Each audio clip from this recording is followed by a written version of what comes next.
con el avance de la materia. Nos habíamos quedado en la cápita de... También, por favor, revisar dónde nos hemos quedado. Ok. En la cápita de frecuencia crítica de estructuras, ¿no? Y les había mostrado cómo se pueden medir estas frecuencias de manera experimental. Bueno, voy a proceder a compartir la pantalla. ¿Okay? Listo. Para que podamos, pueden visualizar, ¿no? En pantalla, jóvenes.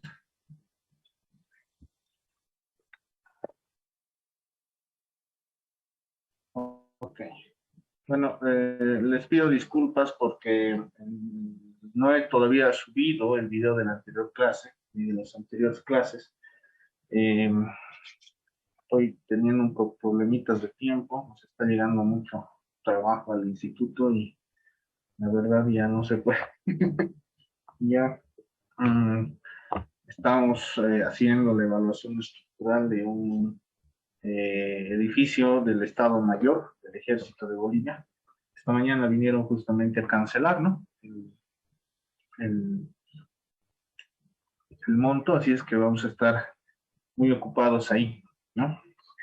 Obviamente en el curso internamente les voy a mostrar qué avances vamos a tener y qué es lo que vamos a hacer. Asimismo, estamos esperando tal vez una evaluación del Banco Central de Bolivia. Ojalá salga ese proyecto, es muy interesante que el instituto lo haga, ¿no? Y mostrar justamente los resultados.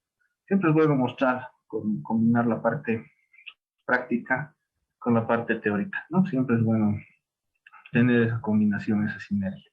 Y así es que en todo lo que yo pueda, igual les voy a mostrar todo lo que hacemos, no solo en el área académica, sino también en el área profesional. ¿Ya? Estamos diseñando un edificio en satélite, a ver cómo nos va, cómo nos vaya bien, y tal vez podamos mostrarles alguna aplicación, ¿no? De todo esto. Ya, bueno, vamos a continuar con el avance de la materia.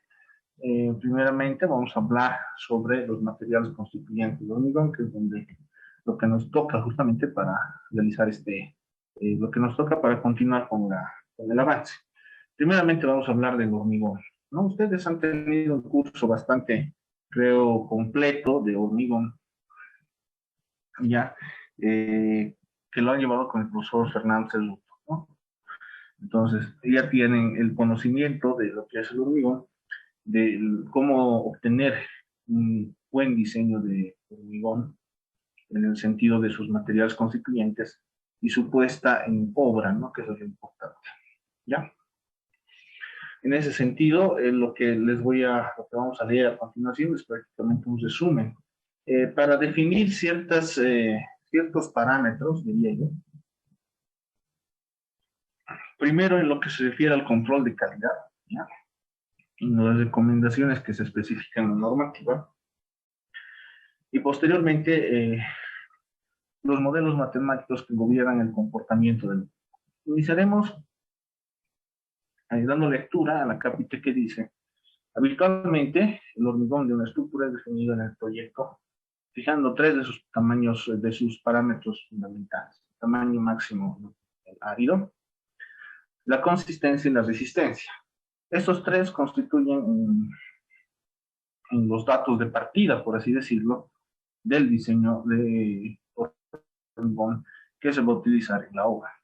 Por supuesto, dice, algunas obras de características especiales pueden requerir la fijación de condiciones a los parámetros, en especial del cemento. Empezaremos por el tamaño máximo del agregado. El motivo de su limitación, dice, radica en la necesidad de asegurar que el hormigón pasará con razonable facilidad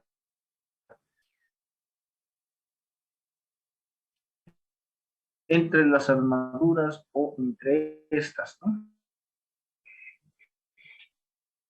Y los encofrados, y se llenará correctamente el peso del grueso será del tamaño inferior a la menor de las siguientes dimensiones: el 0.8 de la distancia horizontal libre entre armaduras que no formen grupo o entre un borde de la pieza y una armadura que forme un ángulo mayor que 45 grados con la dirección del hormigonado. 1.25 veces la distancia entre el borde de la pieza y una armadura que forme un ángulo no mayor a 45 grados en dirección del hormigonado. 0.25 veces de la dimensión mínima de la pieza, excepto en los siguientes casos: cuando se tengan losas superiores de los forjados, donde el tamaño máximo del ladrillo será menor que 0.4 veces el espesor mínimo. En caso de prefabricación de elementos estructurales en taller, y en aquellos elementos en los que el efecto pared del encofrado sea reducido. Los forjados que se van a encofrar por una sola cara, ¿no? En cuyo caso será menor que 0.33 veces el espesor, ¿no? Eso es lo que indica la norma EH con referencia a el tamaño máximo nominal. La consistencia. Su valor se fija para garantizar que, considerada la forma de la pieza y la posición de las armaduras, tenidos en cuenta los medios de compactación disponibles en obra, el hormigón podrá rellenar eficazmente el volumen nominal de la pieza, sin presentar por ello un exceso de agua que reducirá su resistencia y durabilidad.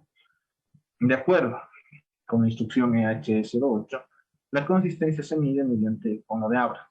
El cono de Abrams, que es este aparato que nosotros conocemos muy bien, ¿no? Realizándose el ensayo según la norma EHE, según la norma UNE 83.313/90, ¿no? La UNE es la norma nacional de España, ¿no? La norma nacional de España, ¿ya?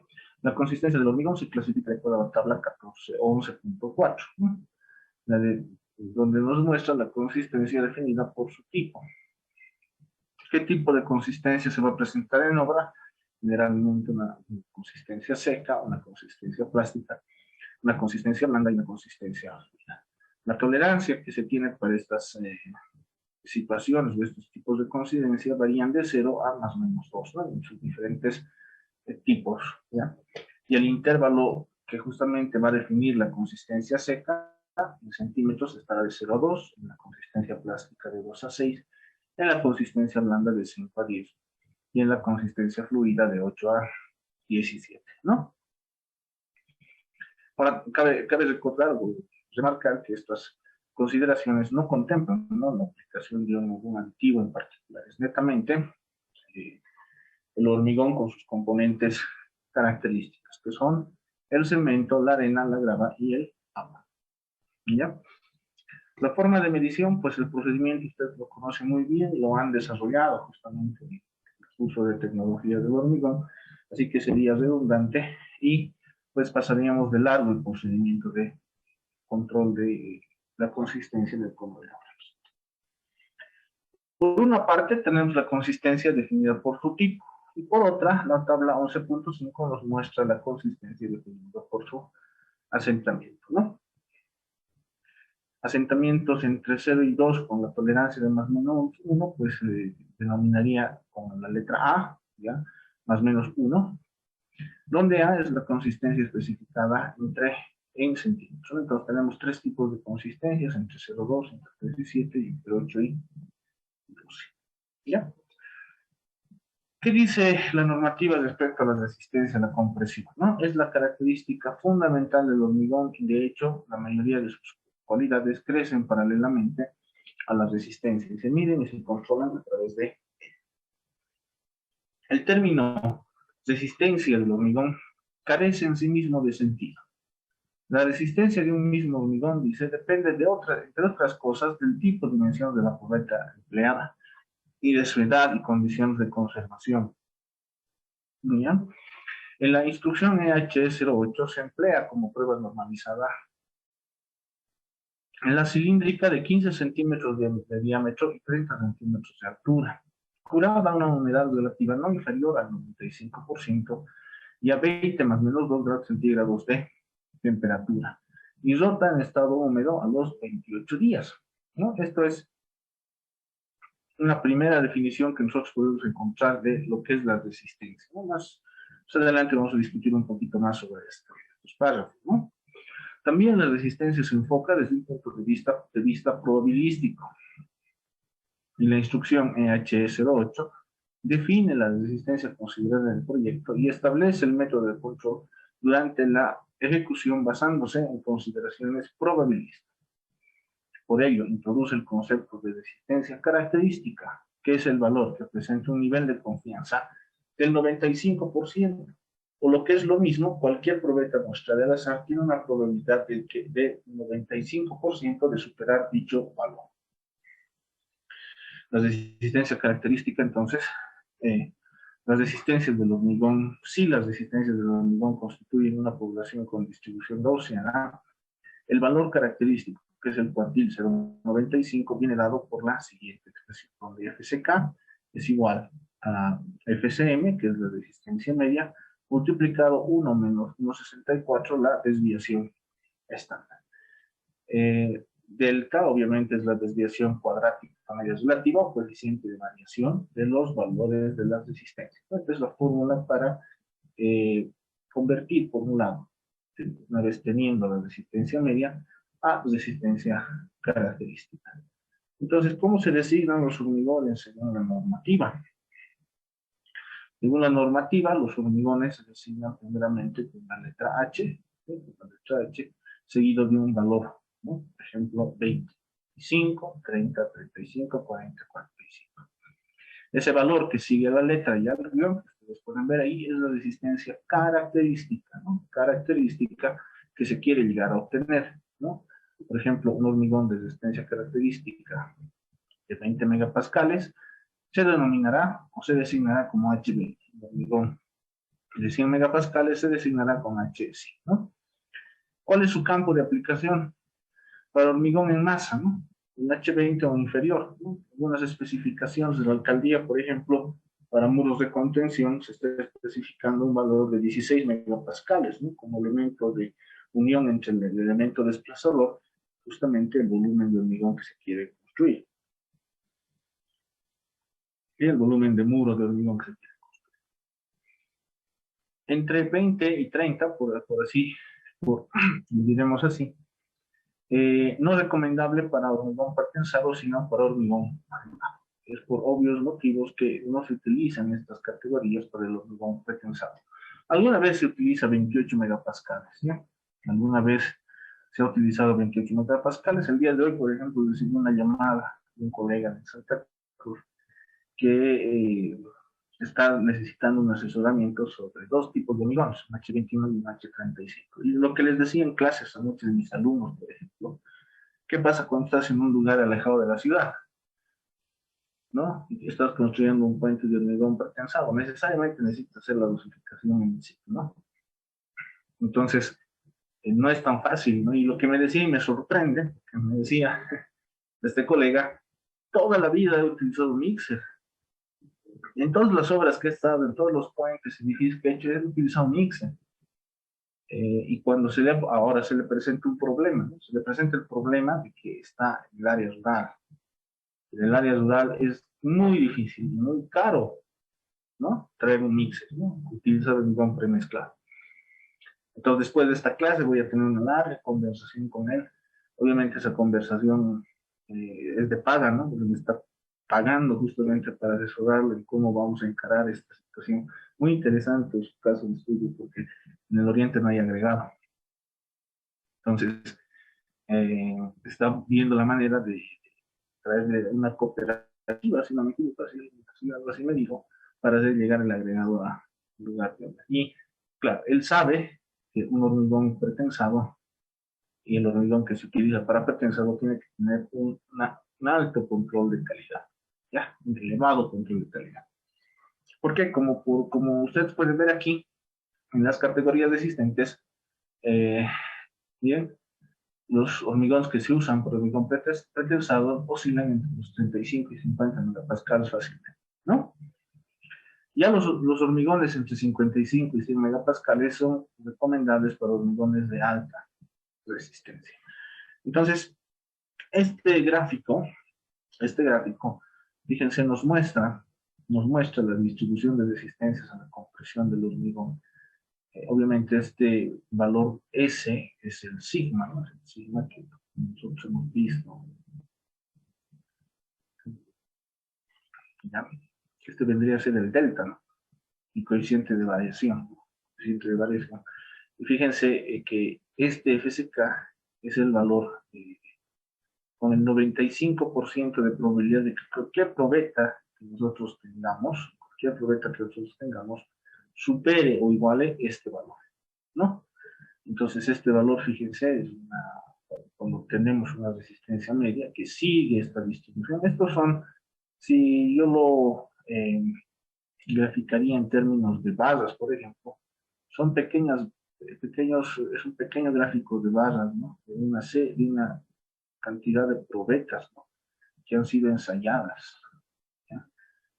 Y obviamente el punto medio viene a ser la unión de esta distribución gaussiana, que es justamente la función de distribución de probabilidad que se ajusta mejor a casi la mayoría de los comportamientos, no solo del hormigón, sino de otros tipos de materiales, a diferencia del acero, ¿no? El acero tiene un coeficiente de variación un poco más holgado, es decir, que para el acero, por ejemplo,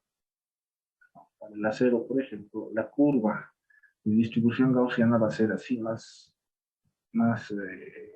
renunciada, ¿no? Que esta variación que existe respecto a la resistencia media es muy pequeña, ¿sí? Es muy pequeña. Sigamos. Las resistencias características del hormigón a compresión están recomendadas en la EH y se indican en la tabla 11.6. Entonces, ¿cómo se tipifica al hormigón? Identificación de los hormigones. Los hormigones se tipifican o se clasifican o se pueden reconocer mediante esta simbología, ¿ya? De acuerdo con el siguiente formato, lo que deberá reflejarse en los planos de proyecto y en el pliego de especificaciones técnicas particulares. T-R barra C barra TM barra A. ¿Qué significa esto?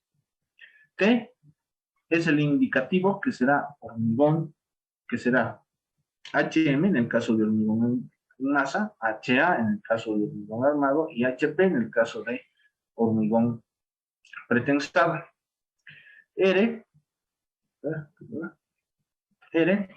significa la resistencia especificada del proyecto. La letra inicial C, que es la que continúa a continuación de la barra, es la letra inicial del tipo de consistencia tal cual se refiere en la tabla 11.3 que habíamos visto anteriormente. TM es el tamaño máximo nominal del área y A es la designación del ambiente en el que va a estar expuesto el hormigón. ¿Sí? Entonces, esa es la designación. Por ejemplo, HA-25 barra P barra 20 barra 2 veces B significa hormigón armado de 25 megapascales de resistencia, ¿ya? De 25 megapascales de resistencia. La letra C indica la consistencia plástica de 20 milímetros de tamaño máximo nominal del área. Y el ambiente es 2B. El ambiente ustedes lo van a sacar de la tabla que habíamos visto anteriormente, que vendría a ser esta. 2B es un ambiente normal de humedad media, ¿no? Una humedad media. Por ejemplo, tal vez tableros y las de... ¿no? Entonces esa es la... Perdón, estamos... Esa es la designación de ese tipo de hormigón en el eje. ¿Ya? Entonces, hasta aquí, ¿qué es lo que hemos visto? Es un pequeño resumen de lo que era el hormigón en términos, primeramente, de tamaño máximo nominal, de consistencia y de resistencia, ¿no? Ahora vayamos a estudiar el otro componente del hormigón armado, que es el acero de refuerzo. Vamos a empezar, no, perdón, no es el acero de refuerzo, ahí dice diagrama, tensión, deformación de cálculo del hormigón. Vamos ahora a estudiar el modelo de comportamiento del hormigón en términos tensos deformacionales. Entonces, se considera como resistencia de cálculo del hormigón En compresión F sub CD o en tracción F sub CD o CT guión D, el valor de la resistencia característica de proyecto correspondiente dividido por un coeficiente parcial de seguridad gamma sub C que se indicará posteriormente. Para el cálculo de secciones sometidas a solicitaciones normales, en estados límite último, se adoptará uno de los siguientes diagramas, ¿no? Estamos hablando del modelo de comportamiento. Empecemos a estudiar el modelo de comportamiento que indica aquí, que es el diagrama parábola rectangular. Este diagrama está formado por una parábola de grado n, ¿no? Y un segmento rectilíneo, ver figura 11.3, ¿no? Una parábola de grado n que va desde el punto O hasta el punto A, y un tramo rectilíneo que va de A hacia B. ¿Ok? El vértice de la parábola se encuentra en la abscisa epsilon C sub 0, que es la deformación de ruptura del hormigón a compresión simple, y el vértice extremo del rectángulo en la abscisa epsilon sub 1, que es la deformación de ruptura del hormigón en flexión. La ordenada máxima de este diagrama corresponde a una compresión igual a alfa sub cc por F sub CD, siendo alfa sub cc un factor que tiene en cuenta el cansancio del hormigón cuando está sometido a altos niveles de tensión debidas a cargas de larga duración.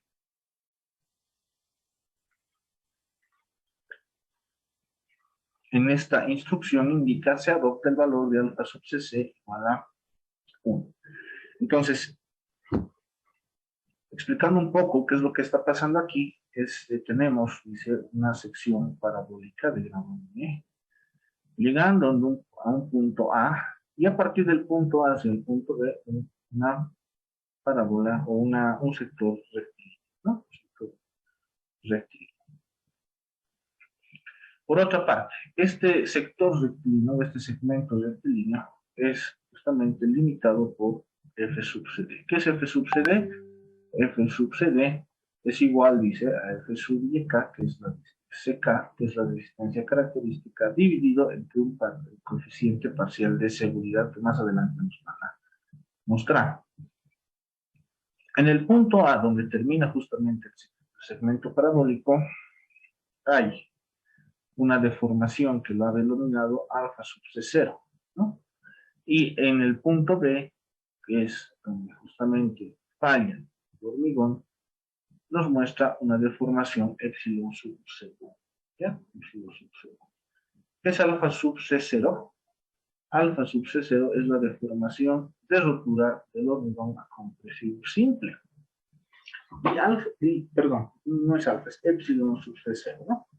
Deformación de rotura del hormigón en compresión simple. Y alfa sub CU es la deformación, perdón, epsilon sub CU, estoy viendo doble, creo, ¿no? Mis disculpas. Epsilon sub CU es la deformación de rotura del hormigón en flexión, ¿no? Entonces, este es el comportamiento tenso deformacional del hormigón. Y esta es la famosa gráfica parábola rectángulo que define el comportamiento del hormigón según la instrucción EH. La ecuación de esta parábola dice, porque aquí estamos viendo los niveles tensionales, está definido por el sigma C, que es la tensión en el hormigón, igual a F sub CD por 1, entre paréntesis 1, menos epsilon sub C, dividido entre epsilon sub C 0, elevado a N, ¿no? Sí, es que la deformación del hormigón está comprendida entre 0 y la resistencia, o la deformación en ruptura en compresión del hormigón. Cuando pasa la deformación en ruptura por el hormigón y el límite superior vendría a ser la deformación en ruptura flexión, fíjense que alfa o la tensión en el hormigón que tiene que utilizar es la tensión de IC. Los valores de la deformación de ruptura por compresión simple son los siguientes, y eso depende de la categoría resistente del hormigón. Por ejemplo, para hormigones cuya resistencia característica es menor o igual a 50 megapascales, la deformación en rotura por compresión en el hormigón es igual a el 2 por 10, ¿no? el 2 por una nomenclatura que ustedes pueden utilizar a partir de este valor, si lo quieren utilizar en decimal, sería 0.002, ¿no? Esto también puede ser utilizado con esta simbología, 2 por 1000, que significa esto, o si no, 2 entre 1000, ¿no? Cualquiera de estos simbolismos ustedes pueden utilizar. Ahora, si el hormigón, por ejemplo, si el hormigón es mayor a 50 megapascales de resistencia característica, nosotros tenemos un modelo de comportamiento de esta naturaleza, ¿no? 0.02 más 0.0085 por FSK menos 50 elevado a 0.50. ¿No? Entonces, esos son los valores de deformación en rotura para compresión simple. Para flexión, por ejemplo, los valores de deformación última, epsilon sub CU, vienen dados por los siguientes resultados. Si FSK es menor o igual a 50 megapascales, epsilon sub CU es 3.5 por 1000, y para hormigones de alta resistencia sería 0.0026 más 0.0144 por 100 menos FSK entre 100 a la 4. El comportamiento cambia rotundamente. Entonces, si alguna vez ustedes diseñan elementos hormigones de alta resistencia, tienen que tener cuidado en su modelo de comportamiento. Fíjense que las deformaciones unitarias varían, ¿ya? El valor de n dice que define el grado de la parábola, viene dado por n2, que es, o que se utiliza cuando la resistencia característica es menor a 50 megapascales, ¿no? Y n toma el valor de esta ecuación cuando el hormigón es de alta resistencia. Entonces, esta sería la explicación del diagrama parábola rectangular del hormigón, ¿sí? Pero podemos tener otro tipo de diagrama, por ejemplo, el diagrama rectangular.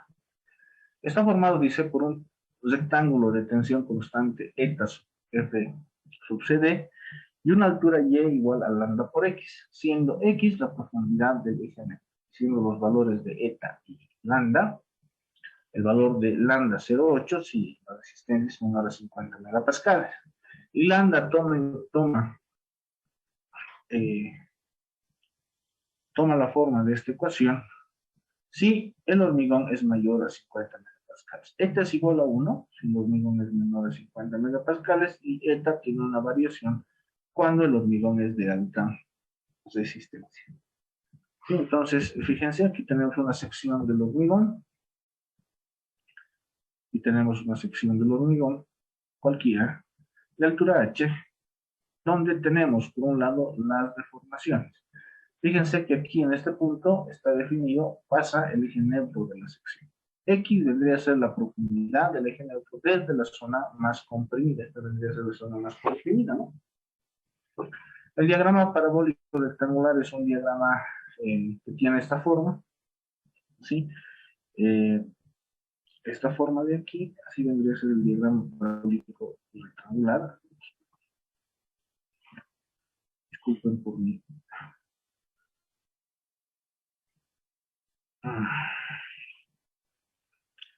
mi pulso, ¿ya? Este vendría a ser el diagrama parabólico rectangular. Sin embargo, puede aplicarse un diagrama rectangular. Fíjense que no tiene todo, que no ocupa toda la parte comprimida, sino que está alejada del eje neutro, ¿sí? Una distancia, se puede denominar esta distancia A o una distancia, no sé, X o X1, no sé, X1, y donde recién empieza esa tensión es rectangular, ¿no? Entonces, esto es lambda por, aquí está, aquí podemos verlo, lambda por x, ahí está, un poquito, lambda por x, ¿no? Eso vendría a ser la intensidad, ¿no? Altura, pero debe ser lambda por x. El parámetro lambda depende justamente de la resistencia. Y esto viene a ser, esto viene a ser eta por FCD, ¿no? Este es el diagrama que generalmente utilizan los americanos, ¿no?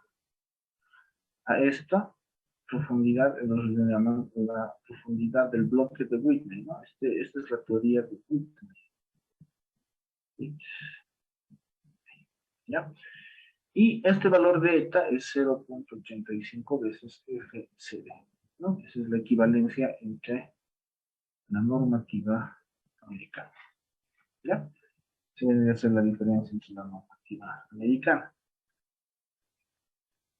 ¿Ya? Entonces nosotros simplemente utilizamos FCD, los americanos, claro, que los americanos, eso también a tomar en cuenta, ¿no?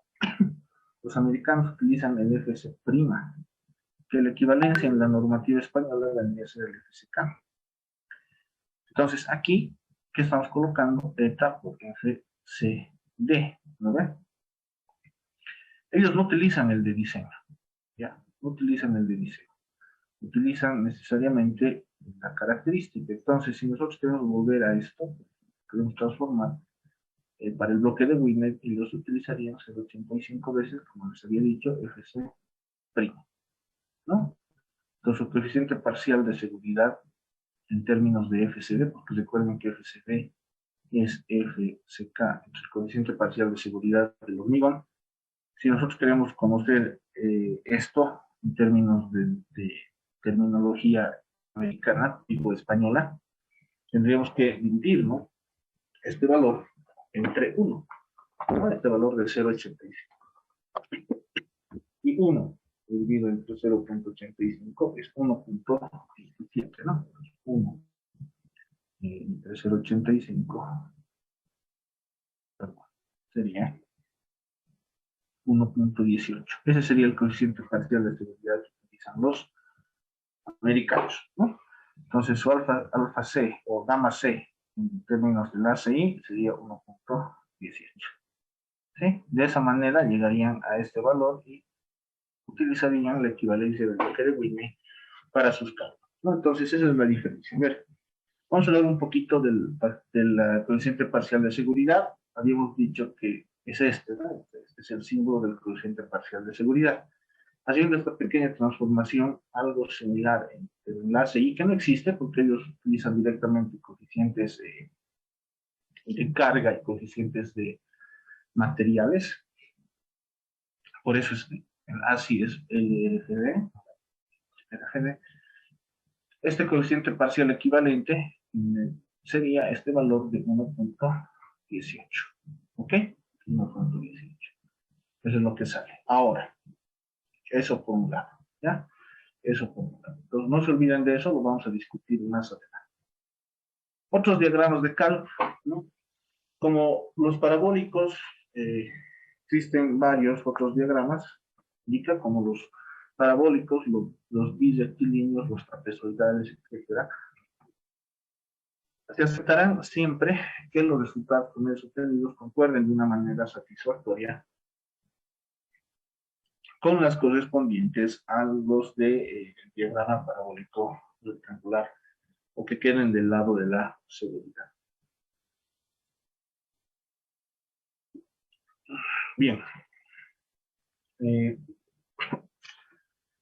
Vamos a hablar entonces de otro parámetro muy importante, que es el módulo de deformación longitudinal del hormigón, ¿no? Y creo que es una buena cosa que nosotros empecemos a ver estos temas y estudiar el módulo de deformación longitudinal del hormigón. Nosotros le decimos, no, módulo de elasticidad, pero de elasticidad en el hormigón no tiene nada, ¿no?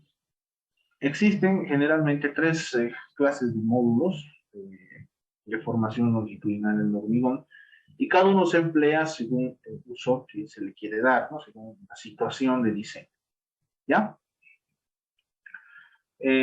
Primero hablaremos del módulo de deformación secante epsilon o E sub cm a 28 días, que es la pendiente de la recta secante a la curva real de tensión de formación. Y adopta este siguiente valor. E sub cm es 8500 raíz cúbica de F sub cm. Recuerden, fíjense que este valor, el módulo de elasticidad, está en función de la resistencia media del hormigón.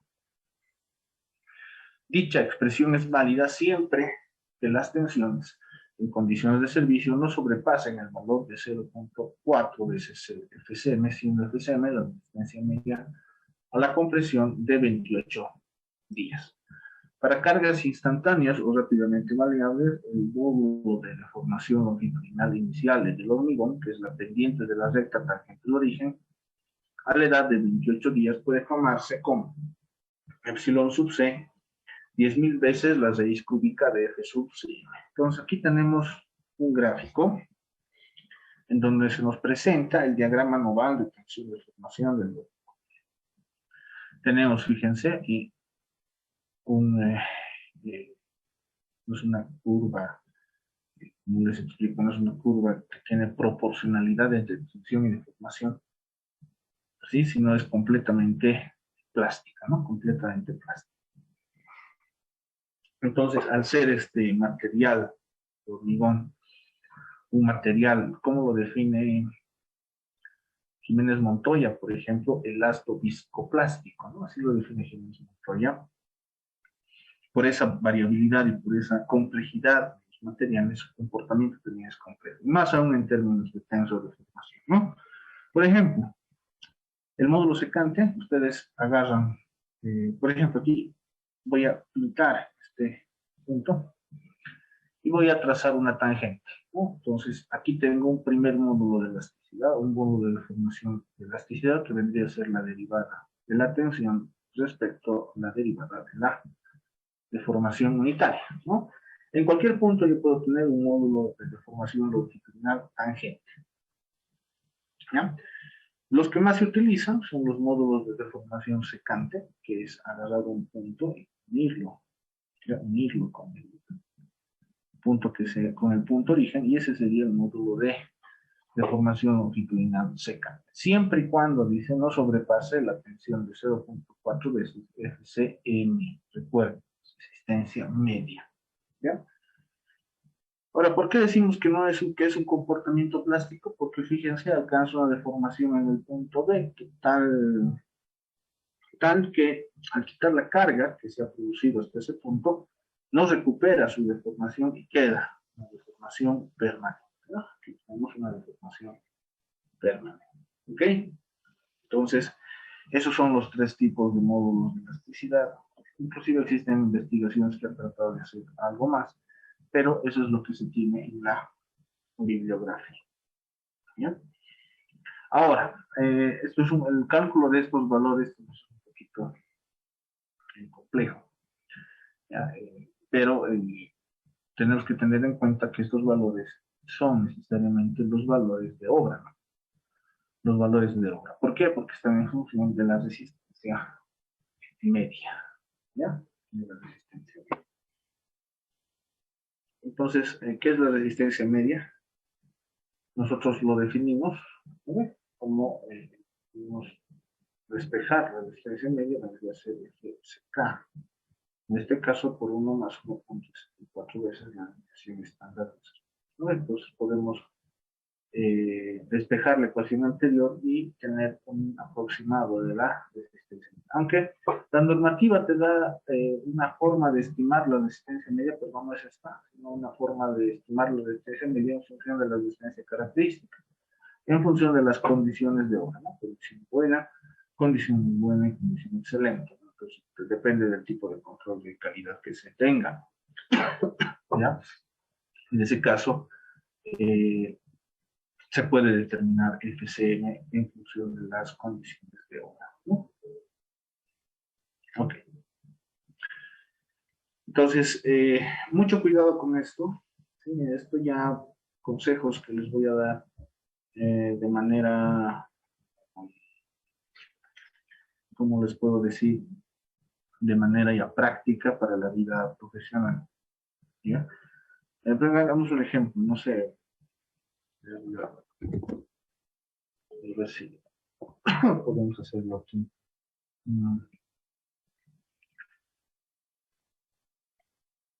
Vamos a buscar si podemos conseguir justamente, estamos entrando a hacer, ¿no?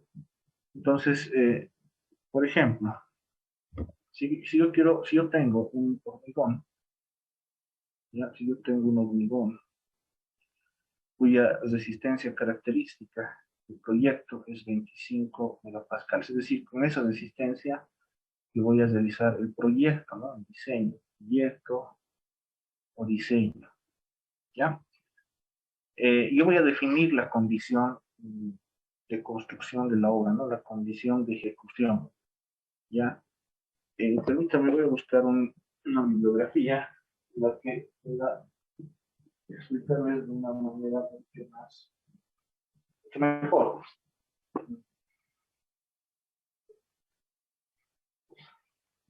Justo se pierden los libros, ¿no? Cuando necesitas y quieres explicar algo. Bueno, a ver, estás.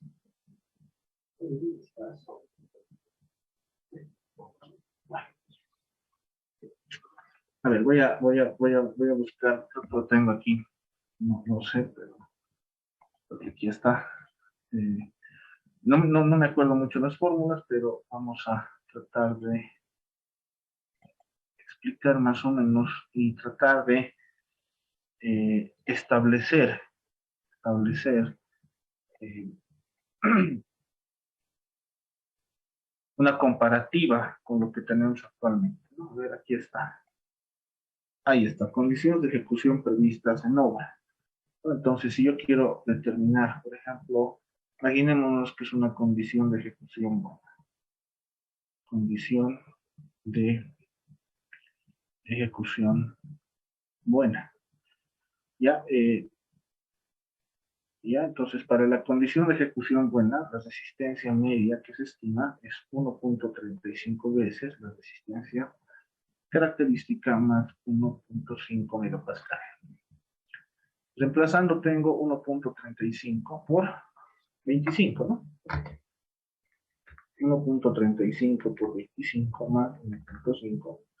La resistencia media para esa categoría resistente va a ser 35.25 megapascal. ¿Ya? Bueno, nosotros vamos a aplicar justamente lo que dice, ¿no? Generalmente se utiliza este valor, que es el módulo de elasticidad, media, que es 8500, la raíz cúbica de FCM, ¿no? Eso es lo que indica la normativa. Lo que más se aplica es el módulo de deformación secante, porque el módulo de deformación tangente del origen es para cargas instantáneas o rápidamente variables, ¿no? Hay que también tomar en cuenta eso, ¿ya? El módulo tangente, por ejemplo, de lo que les había dicho, la derivada de la tensión dividido la derivada de la deformación unitaria, se utiliza más para cargas dinámicas, ¿no? Porque recuerden que saca la tangente en cualquier punto. Entonces, dependiendo de la deformación que se tenga ante una carga dinámica, va a tener un diferente módulo de deformación longitudinal. Es lógico que se utilice un módulo tangente en cualquier punto de la curva, ¿no? En este caso vamos a utilizar un módulo de deformación secante. Para eso, yo, por ejemplo, voy a reemplazar esos valores, 8500 raíz cúbica de 35.25. Entonces, ¿cuánto es la resistencia o el módulo de deformación longitudinal? Si yo multiplico raíz cúbica de 35.25. El módulo de deformación longitudinal que me sale, según la normativa EHE, es igual a 27.870.11 megapascal. ¿Ya? Ese es el resultado. ¿Ya? Entonces, esto es lo que nosotros tendríamos que utilizar en nuestros cálculos futuros, ¿no? Pero yo lo que quiero mostrar aquí es una reflexión. Ya es una reflexión. Voy a irme a otra presentación, ¿dónde está?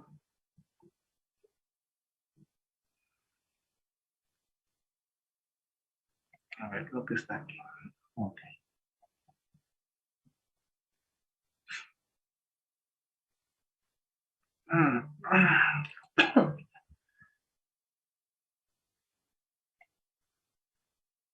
Aquí está. Me están siguiendo, ¿no, jóvenes?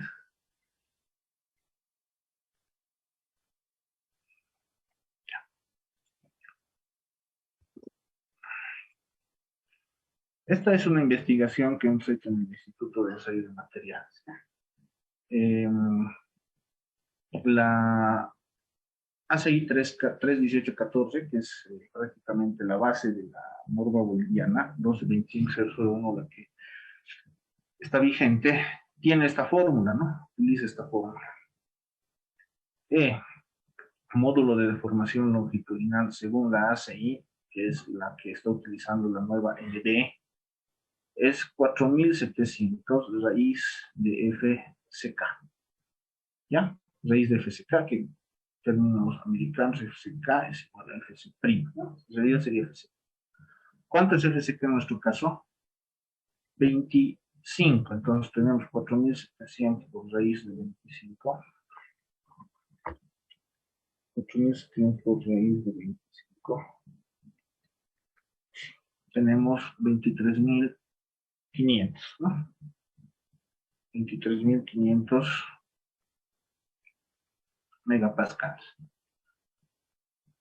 En el IEM se han hecho dos investigaciones. Uno, con probetas fabricadas en laboratorio, que el compañero Manzaneda ha encontrado esta relación, es igual a 3.830 raíz de FCK. A ver, 3.830 raíz de 25, ¿no? 3.830 por la raíz de 25.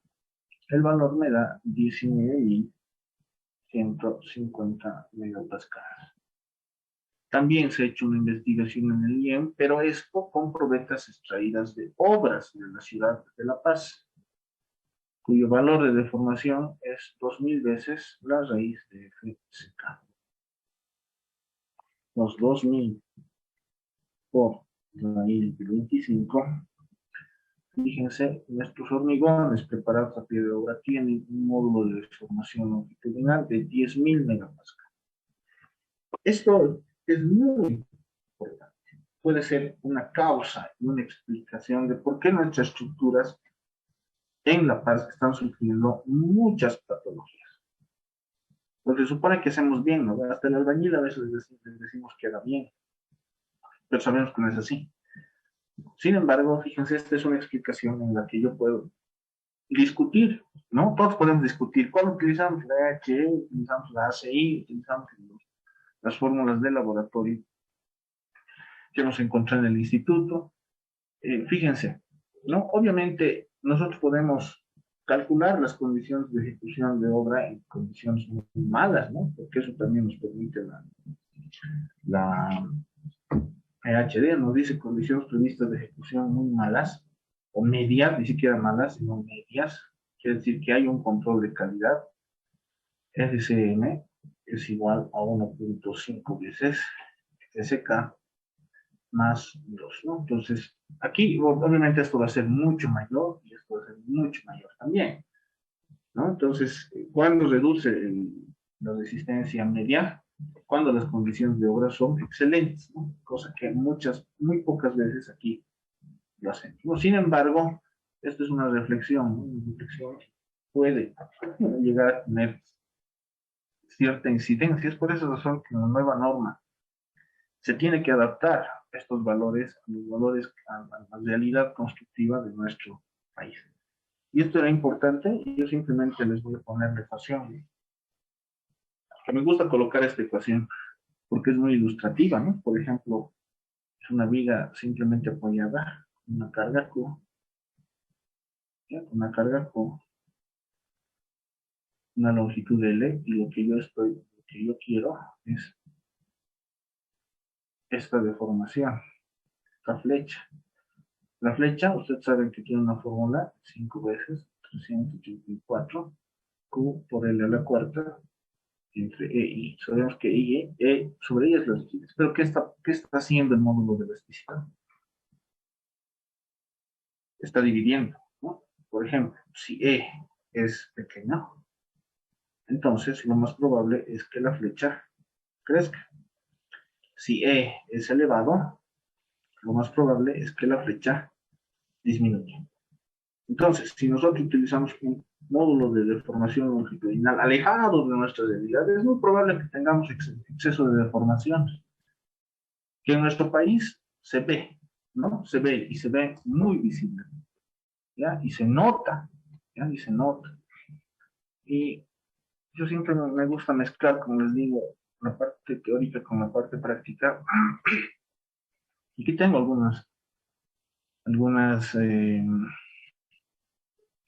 no sé si está aquí, no sé si está aquí, pero eso lo llevarían en hormigón 2, pero quisiera mostrarles esto, ¿no? No sé si logran ver esta cinta azul en la presentación. ¿Se logra ver esta cinta azul? Lo voy a dibujar con esto. ¿Sí? Aquí hay una cinta azul, ¿ya? Una cinta azul, ¿ya? Esta es una viga que en la anterior presentación, como ustedes van a ver, es una viga de una construcción en la ciudad de La Paz que tiene una deformación. Estamos midiendo, estamos colocando la cinta aquí o la pita, ¿no? En este punto de la columna y en este otro punto de la columna. Y hemos tesado. Lo que hemos medido es esta deformación, aproximadamente casi 7 centímetros. Ya casi 7 centímetros. Entonces, ¿cuál ha sido el problema? El problema es la pésima ejecución en obra que se tiene en las estructuras de nuestra ciudad. ¿Se dan cuenta? Entonces, eso tal vez no por cálculos matemáticos, ¿no? Sino por procesos constructivos, ¿sí o no? Entonces, aquí hay que tener mucho cuidado, tal vez hay que ameritar o más decir al comité, bueno, eso, si quieren cambiar esto, cambien esto también, porque la evidencia nos muestra todo lo contrario, ¿no? Obviamente, ¿esto que conlleva? A aumentar la rigidez, ¿sí o no?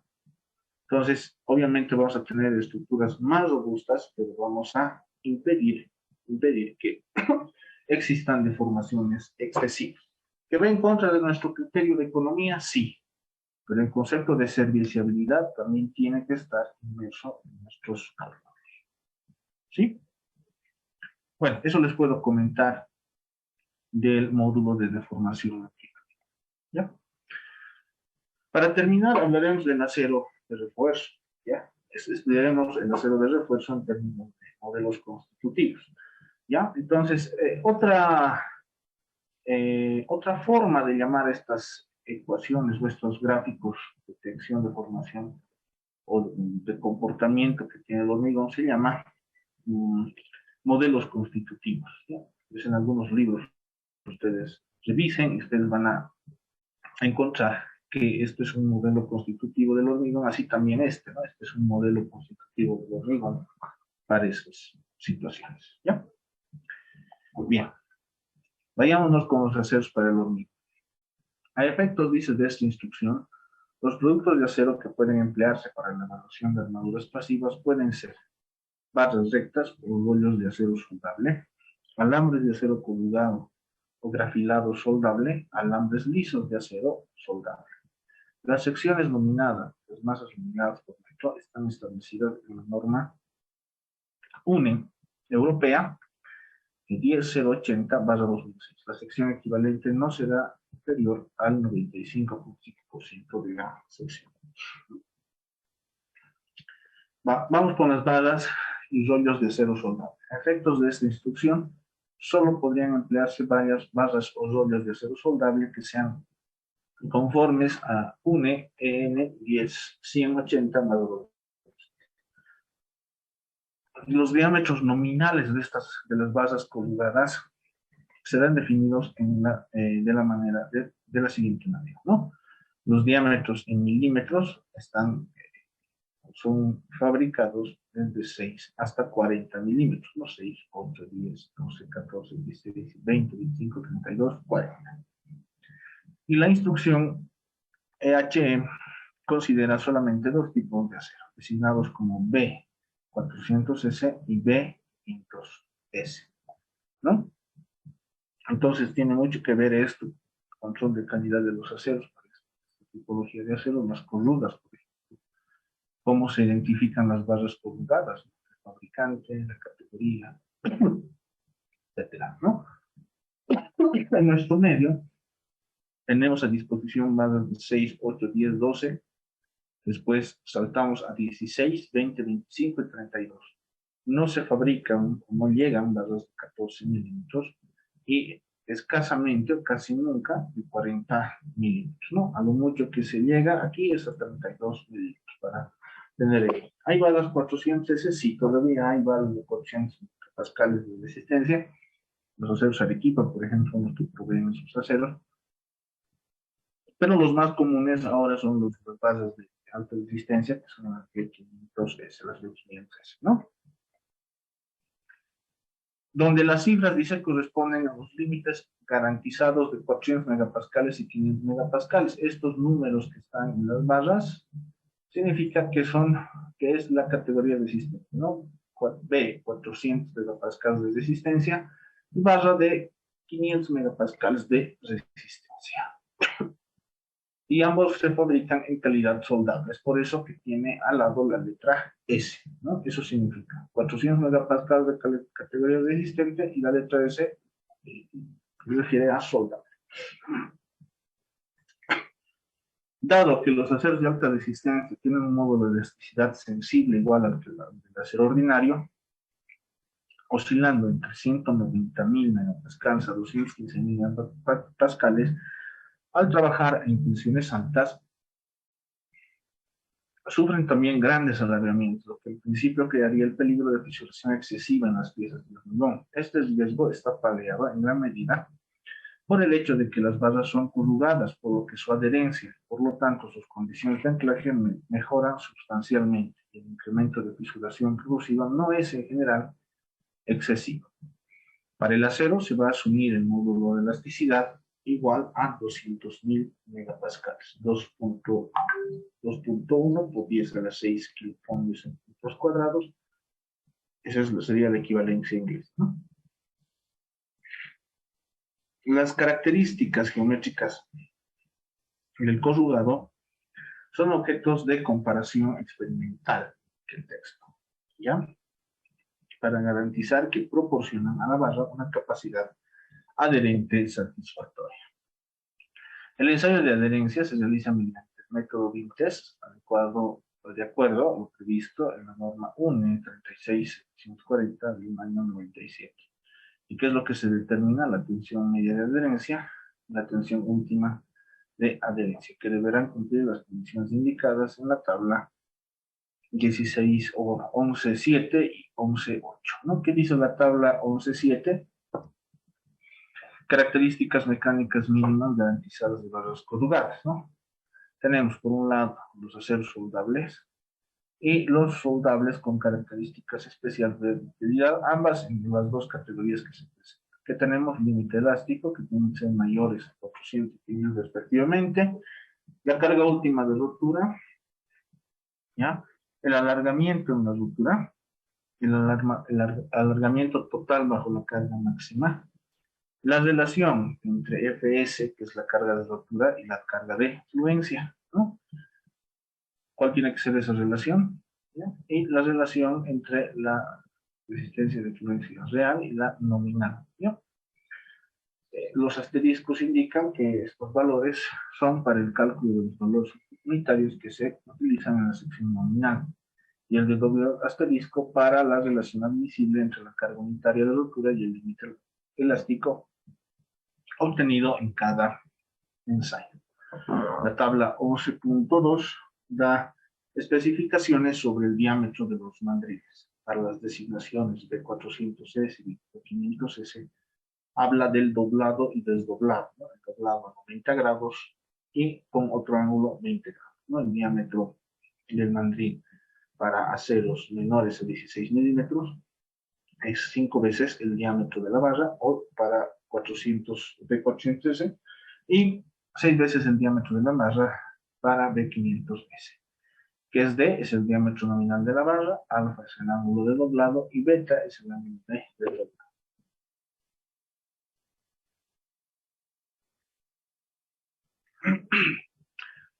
¿Qué más indica? Que en las tablas anteriores, lo que hemos visto 11.7 y 11.8, se resumen las condiciones exigidas en la norma EHE a las bases colgadas, además del certificado de homologación de adherencia. Los valores característicos. Como el valor habitualmente utilizado en los casos es el límite elástico, este se define análogamente, como vimos en el caso de la resistencia del hormigón, en el sentido del valor característico, entendiéndose por tal al que presenta un nivel de confianza del 95%. Si los límites elásticos del acero constituyen una población de distribución gaussiana, el valor característico cuantil 95 viene dado por la siguiente expresión, que es la resistencia característica del límite elástico, igual a la resistencia media del límite elástico, multiplicado 1 menos 1,64, la división cuadrática media de los valores de los límites elásticos. Como se verá en el diseño de pies de hormigón armado, no se utiliza solamente el valor del límite característico, sino una amplia zona del diagrama del acero. En este sentido, los fabricantes deben garantizar un diagrama característico del acero entendido como aquel en que a cada deformación de epsilon i le corresponde una tensión sigma sobre SI que tiene un nivel de confianza del 95%. A falta de un diagrama garantizado por el fabricante, la instrucción EHE adopta el diagrama de la figura 11.6, ¿no? Este es el modelo constitutivo del acero de refuerzo que se utiliza. Por un lado tenemos el límite elástico. Por un lado tenemos el límite elástico. Ahí está. El límite elástico en compresión y aquí en tracción, ¿no? Tenemos, se puede hacer al mismo tiempo en tracción y en compresión, ¿ya? Y tenemos el límite máximo. Entonces, fíjense, son dos diagramas prácticamente lineales, ¿no? Dos diagramas lineales. Sabemos que aquí el comportamiento del acero no es así, ¿no? Sino que tiene una zona y después va así y así, ¿no? Así vendría a ser la curva tensor de formación. Pero para términos de cálculo se utiliza lo que estamos viendo en el gráfico original, ¿ya? Bueno, aquí este vendría a ser un diagrama del acero de refuerzo, ya medido con todas las deformaciones y los transductores de desplazamiento después del cálculo o después de la rotura, ¿ya? Entonces, aparte de eso, vamos a clasificar a los aceros según su ductilidad. Para zonas sísmicas, dice la instrucción, establece los requisitos suplementarios para el acero. Y las condiciones son las siguientes. Para el acero de P400S, la relación que tiene que existir entre la tensión última y la tensión de fluencia del acero tiene que oscilar entre 1.20 y 1.35. Darle ductilidad a la estructura para evitar los efectos sísmicos, ¿no? Lo propio aquí, ¿no? Para el acero B500SD, la relación entre la resistencia última y la resistencia de la fluencia tiene que estar entre 1.15 y 1.35. Y la elongación o la deformación máxima es del 9%. Un acero que cumple estas condiciones es el definido por B400SD, soldable con características especiales de utilidad, normalizado de acuerdo a la norma UNE experimental 360-65 del año de 1997. Los diámetros cubiertos por esta normativa son las barras de diámetros 6, 8, 10, 12, 16, 20, 25, 32 y 40. ¿Ya? Vamos con los alambres corrugados y alambres lisos. Se entiende por alambres corrugados o grafilados aquellos que cumplen los requisitos establecidos para la fabricación de mallas electrosoldadas en celosía de acuerdo con lo establecido en la norma UNE EN 10080/2006. Se entiende por alambres lisos aquellos que cumplen los requisitos establecidos para la fabricación de elementos de conexión en armaduras básicas electrosoldadas en celosía, de acuerdo a la norma UNE EN 180 del año 2006. ¿Sí? Bueno, hasta aquí, vamos a quedar aquí, jóvenes. Hemos visto entonces el comportamiento del acero de refuerzo en los modelos constitutivos que se van a utilizar y hemos visto el modelo constitutivo del comportamiento del hormigón en términos tensodeformacionales para cada modelo constitutivo, ¿no? También hemos visto y un poco hemos reflexionado sobre el módulo de elasticidad. Podríamos hablar toda una clase del módulo de elasticidad, pero creo que con eso les doy un pantallazo para que podamos seguir investigando al respecto. La siguiente clase, el día jueves, vamos a ver justamente la aplicación de los métodos, del método de los estados límite, y vamos a tratar de terminar todo el capítulo. Tal vez me extienda un poquito más, tratando de recuperar la clase anterior, si vamos a terminar el capítulo de la siguiente clase, ¿ya? Ok, entonces, el día jueves vamos a pasar clases normal, de 6 de la tarde a 7:30, tal vez un poquito hasta menos cuarto, pero no creo que carguemos mucho, ¿ya? Entonces nos vemos el día jueves, jóvenes. Tengo un anuncio más, hay que buscar un día para recuperar la clase del día que ha habido el seminario, ¿no? En el Instituto de Materiales. Entonces, pensemos en un día para recuperar, por favor, ¿ok? Bueno, entonces, por el día, la clase ha concluido. ¿Ya? Que tengan muy buenas noches. Recording stopped. Has stopped.